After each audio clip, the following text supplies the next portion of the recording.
নমস্কার। মীন রাশি চক্রে এটা হচ্ছে শেষ রাশি, মীন রাশি। মীন রাশিতে তিনটে নক্ষত্র বিরাজ করে, একটি বৃহস্পতির, একটি শনির, একটি বুধের। আমরা অনেকেই বলি এবং আমরাও বলে থাকি যে বিশ্বজিৎ বলে আরেকটি নক্ষত্র আছে মীন রাশিতে। তার পিড়ি আমাদের কাছে নেই, আসন নেই আমাদের কাছে। কোন আসনে বসে তাকে বিচার করব, সে আসনটা যেটা বলা হয় আমি সেটাকে খুব একটা মানি না, কারণ বিচার বেশিরভাগ ক্ষেত্রেই মেলে না। আমাকে তো প্র্যাকটিক্যাল হতে হবে, মেলাতে হবে জীবনযাত্রার মানটা মিলল কিনা। নেচার অফ প্ল্যানেট কি কথা বলে, নেচার অফ নক্ষত্র কি কথা বলে, কোন ডিগ্রি অনুসারে কোন প্ল্যানেট কোন নক্ষত্র পেলে কেমন কথা বলে, পদ তার পিড়িটা কোনটা পেল, প্রথম না সেকেন্ড না থার্ড, কোন পিড়ি পাচ্ছে পদ পাচ্ছে, সেটাকে দেখতে হবে।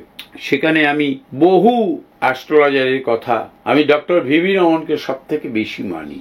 আরো বহু অ্যাস্ট্রোলজার আছে এখনো বেঁচে আছেন, তারাও ভালো ভালো রুলস দিয়ে গিয়েছেন। আইন আমাদের জ্যোতিষ সাবজেক্টের রুলস মেনটেন করে গেছে। আমাদের কলকাতাতেই এক, আমার অত্যন্ত শ্রদ্ধা করি আমি তাকে, আগে সরকারি চাকরি করতেন, বড় চাকরি করতেন। তিনি নিজেই একটি রুলস তৈরি করেছেন, পদ্ধতি তৈরি করেছেন। তার কথাও অ্যাস্ট্রোলজির উপর বেস করেই বলেন, কোনো মন গড়া কথা বলেন না। আমিও কোনো মন গড়া কথা বলি না, যা বলি আমার শাস্ত্র আমাকে যা বলতে বলে আমি তাই বলি। আমার শাস্ত্রের বাইরে গিয়ে আমি কোনো কথা বলি না। আমি 5 লাইন হলেও জ্যোতিষটা জানি, ভাঙা খুব মুশকিল।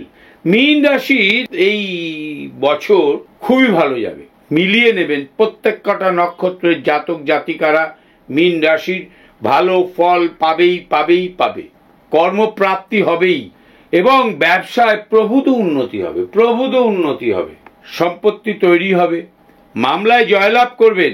একদম আপনি খুব ভাগ্যবান মনে করবেন যে মামলা আমার হারের মামলা ছিল।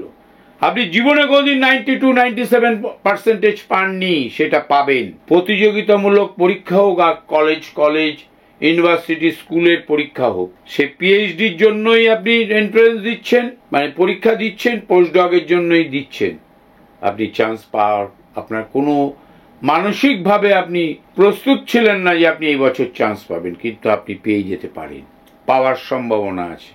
এটাই অ্যাস্ট্রোলজি। কর্মপ্রাপ্তি ঘটবে, যে কর্মপ্রাপ্তি আপনি আশা করেননি পরীক্ষা দিয়ে, যে এইভাবে পরীক্ষা দিয়েছি আমার কি ডাক আসবে, আপনার ডাক আসবে। আপনার প্রশ্ন চিহ্নটা পজিটিভ জায়গায় গিয়ে পৌঁছবে। বৈবাহিক যোগ স্থাপন হবে, নতুন বন্ধু বান্ধবী আসবে জীবনে, সন্তানের কৃতকার্যতা আপনাকে বিশাল প্রভূত আনন্দ দিতে পারে।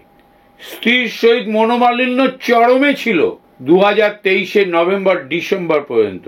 মীন রাশি লিখে নিন, 2024 থেকে সব অবসান ঘটবে, এক ছাদের তলায় থাকা শুরু করবেন। আমি এরকম রিম্যারি দেখেছি অনেক, আমার প্রেডিকশন মিলেছে। আমি বলেছিলাম বহু ক্ষেত্রে, প্রায় 18-22টা আমার জীবনে, 22টা মতন।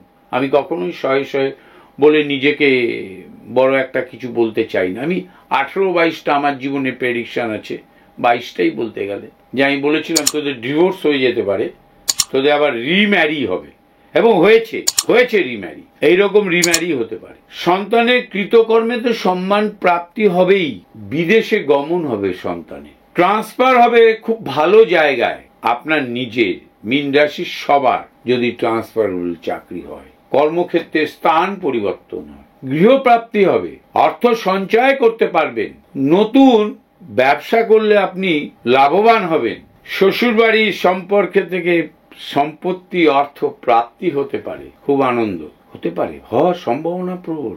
মানসিকভাবে তো আনন্দ পাবেনই। পিতামাতার সঞ্চিত অর্থ ভাগ বাটোয়ারা হলে আপনি তার অংশ পাবেন, বঞ্চিত হবেন না। সে আপনি জন্মস্থান থেকে, পিতামাতার থেকে যত দূরেই থাকুন, সম্পত্তি প্রাপ্তি হবে, ফ্ল্যাট বাড়ি কিনতে পারবেন। শারীরিকভাবে মস্তিষ্কে পীড়া হতে পারে, প্র্যাঙ্কিয়াস অগ্নাশয় পেন ব্যথা হতে পারে, পীড়া হতে পারে, ফুসফুস জনিত ব্যাধি হতে পারে, চিকিৎসা করাবেন। সবাই ভালো থাকুন, আনন্দে থাকুন। এই 2024 সবার সুখকর, আনন্দময় হোক। নমস্কার।